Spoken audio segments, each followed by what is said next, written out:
বন্ধুরা, ফেসবুকের নতুন একটি ধামাকা আপডেট নিয়ে আপনাদের সামনে ছোট্ট একটি ভিডিও নিয়ে আসলাম। তো ভিডিওটি শুরু করার আগে অবশ্যই যারা নতুন ভিডিওটি দেখতেছেন ভিডিওতে অবশ্যই একটি লাইক দেবেন এবং অবশ্যই যারা ফেসবুক পেজ থেকে দেখতেছেন অবশ্যই পেজটিকে ফলো করে সাথেই থাকবেন এবং যারা ইউটিউব থেকে দেখতেছেন অবশ্যই চ্যানেলটি সাবস্ক্রাইব করে পাশে থাকা বেল আইকনটি অন করে দিয়ে সাথেই থাকবেন। তো বন্ধুরা, যারা আমরা ফেসবুক ইউজ করে থাকি, যারা ফেসবুকে দৈনন্দিন রিলস এবং বিভিন্ন পোস্ট আমরা আপলোড করি, তারা আমরা এতদিন ধরে এই রকম একটা অপশানই খুঁজছিলাম, এরকম একটা অপশানে আমরা খুঁজছিলাম। আসলে আজকে থেকে বা এখন থেকে আমাদের কপিরাইটের চিন্তা আর করতে হবে না। কপিরাইটের দিন শেষ। এখন থেকে ফেসবুকে কোনো প্রকার কপিরাইট ইস্যু থাকবে না। তো আসলে কিভাবে করে কপিরাইট চেক দিব বা কপিরাইট ইস্যু থাকলে কিভাবে করে আমরা ফেসবুকে আপলোড করার আগেই আমরা বুঝতে পারবো, এই বিষয়টা নিয়ে কিন্তু আজকের এই ভিডিওটা। তো সর্বপ্রথম যদি আমি আপনাদেরকে দেখাইতে চাই, তো সর্বপ্রথম আপনারা আপনাদের ফেসবুক অফিসিয়াল অ্যাপসটা লগ ইন করে নেবেন। ফেসবুকের অফিসিয়াল অ্যাপসটা লগ ইন করার পরে আপনারা প্রথমত ফেসবুকে চলে আসবেন। ফেসবুকে চলে আসার পরে ফেসবুক প্রোফাইল এবং ফেসবুক পেজ একই সিস্টেমে একই রকম করেই চলে আসবেন। আসার পরে আমরা এখানে দেখতেছি এই যে প্লাস নামে একটা বাটন আছে, প্লাস আইকন। এই যে প্লাস আইকনে আমরা ক্লিক করব। ক্লিক করার পরে এখানে আমরা পাঁচটা অপশান দেখব: post, story, reel, live, note. আমরা যদি রিলস আপলোড করতে চাই তাহলে রিলসে আমরা ক্লিক করব। রিলসে ক্লিক করার পরে আমরা এখান থেকে একটা রিলস নেব। ওকে, আমি একটা রিলস এখান থেকে মনে করেন সাপোজ এই রিলসটা আমি নিলাম।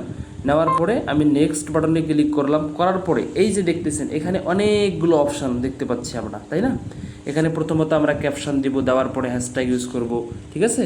তো করার পরে এই যে নিচে আসবেন, আজকে আমাদের ভিডিও যে উদ্দেশ্যে এই বিষয়টা আমরা দেখব।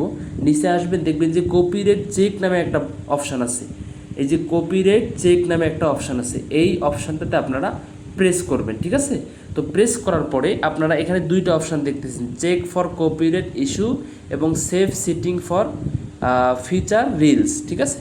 এই যে দুইটা সেটিংস, এটা যদি যাদের অফ করা থাকবে তারা আমরা দুইটাই কী করে দেবো, অ্যানেবল করে দেবো, দুইটাই অন করে দেব। অন করে দেওয়ার পরে এই ডান বাটনে আপনারা ক্লিক করবেন।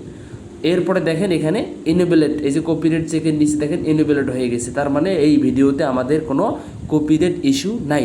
এখন বিষয় হলো, আমরা অনেকেরই কিন্তু এই অপশানটা আমাদের থাকবে না। তো যাদের থাকবে না তারা প্রশ্ন করতে পারেন যে ভাইয়া আপনি যে ভিডিওটা দেখাইলেন, তো আমাদের তো এই সেটিংস বা এই অপশানটা তো আমরা পাচ্ছি না।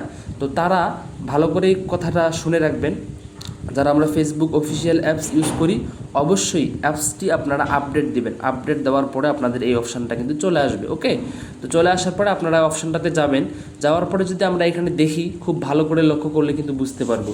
এই যে দেখেন হাউ ডেস ইট ওয়ার্ক, ঠিক আছে? মানে এইখানে কিন্তু আপনি যে ভিডিওটা আপলোড করবেন তা আপলোড করার যে উপকারিতা আপনি কিন্তু এখানে বুঝতে পারবেন। এই যে দেখতেছেন যে 1 আওয়ার্স, ঠিক আছে? এই যে 1 ঘন্টা, মানে আপনি যদি ভিডিওটা আপলোড করেন, এই অপশানগুলো যদি আপনার অন থাকে, এরপরে যদি আপনি ভিডিওটা আপলোড করেন, ভিডিওটার মধ্যে যদি কোনো প্রকার ইস্যু আপনার থেকে থাকে, তাহলে আপনি ভিডিও আপলোড করার পর থেকে 1 ঘন্টার মাথায় কিন্তু আপনি জানতে পারবেন যে ভিডিওর মধ্যে কোনো ইফেক্ট বা কোনো ইস্যু আছে কিনা। যদি ইস্যু থাকে তাহলে কিন্তু আপনার ডিলিট করার অপশানটা আপনার এখানে থাকবে।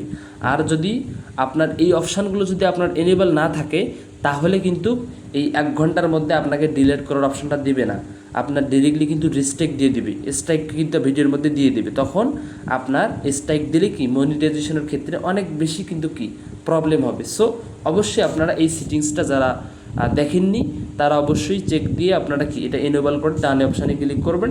এরপরে আপনি এখান থেকে শেয়ার বাটনে ক্লিক করে আপনি আপনার ভিডিওটা আপলোড করবেন। তো ভিডিওটি দেখে যারা আমরা উপকৃত হয়েছি অবশ্যই কমেন্ট বক্সে জানাবেন এবং অবশ্যই ভিডিওতে লাইক দিয়ে সাথেই থাকবেন।